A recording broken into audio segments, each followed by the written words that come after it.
There's a lot of buzz surrounding Cardinals rookie linebacker Zaven Collins, but don't sleep on the breakout season that Isaiah Simmons is about to have.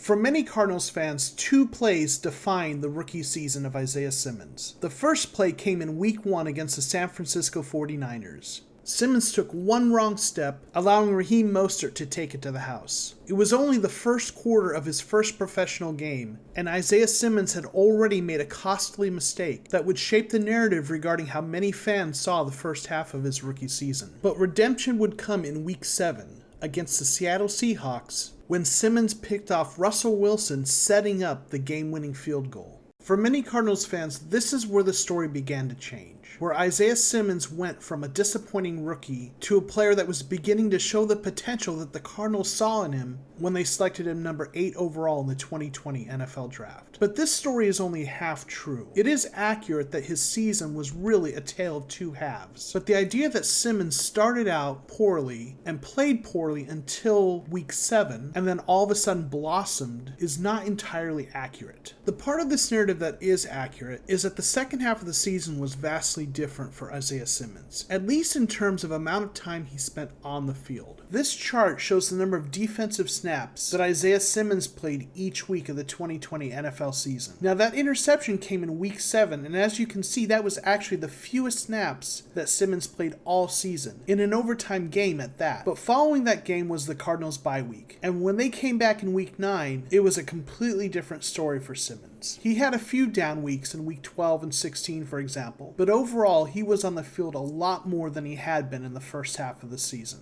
But the part of the story that isn't true is the idea that Isaiah Simmons played poorly for the entire first half of the season. Although he wasn't on the field as much in the first half of the season, and certainly that had something to do with his play, or at least his grasp of the playbook at that point, when he was on the field, he actually played reasonably well in the first half of the season, with the exception of that 49ers game. Now, he did play better in the second half of the season, but the other games in the first half were not nearly as bad as that 49ers game. This graph shows Isaiah Simmons' PFF defensive grades for each week of the 2020 season. In keeping with the narrative that Week 1 grade was the lowest grade of the season, and his Week 7 grade in that game against Seattle was the highest grade. But it is important to remember he only played 5 snaps in that Seattle game. But when you look at that second part of the season, you see the same thing you actually saw in that first part. Ups and downs. Now overall he did have better grades in those good games than he did in the first half. But 2 of his 3 worst games were actually in that second part of the season, in Week 12 against the Patriots, and then again in Week 16 against the 49ers. But when you look at this graph, it's not this clear picture of a bad first half and a good second half. Overall, he had bad games and good games, just like you would expect a rookie to have. And overall, the biggest difference between that first half and second half is more defined by the number of snaps he played than how well he played when he was on the field. And when you put it all together, Simmons ended up with 376 snaps, 54 tackles, 2 sacks, and 1 interception. And when you look at his PFF grades overall, they're actually pretty decent, especially considering that he's a rookie who didn't get a full training camp due to the COVID pandemic. His overall defensive grade of 59.9 was the 29th best amongst inside linebackers. And you also see that he was very good in coverage with the coverage grade of 69.9.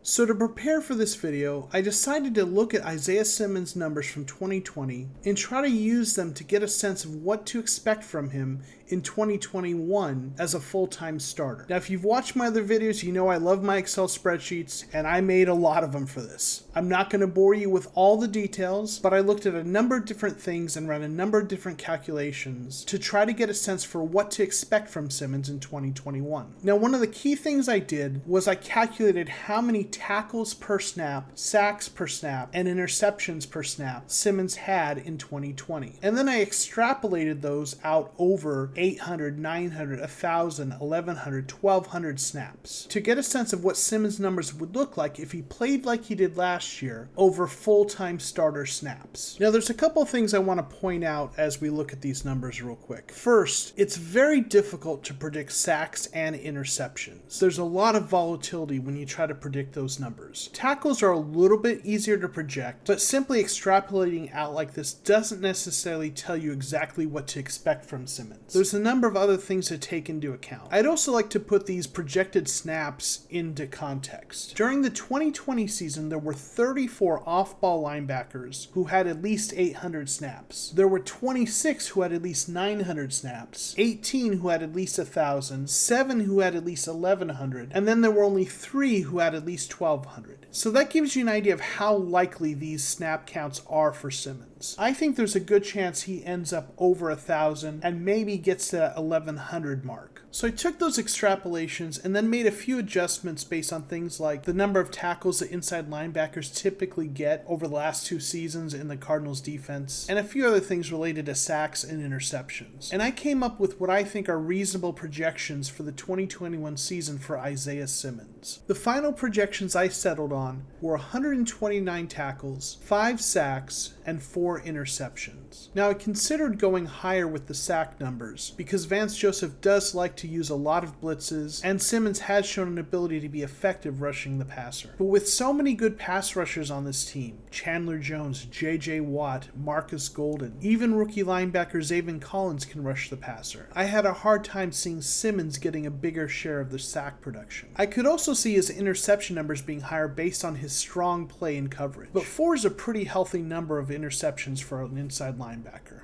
So what do you expect to see from Isaiah Simmons this year? Let me know in the comments below. And if you haven't already done so, please subscribe to my channel. And while you're at it, click like on this video. Thanks for watching, and we'll see you next time on The Cardinal Rule.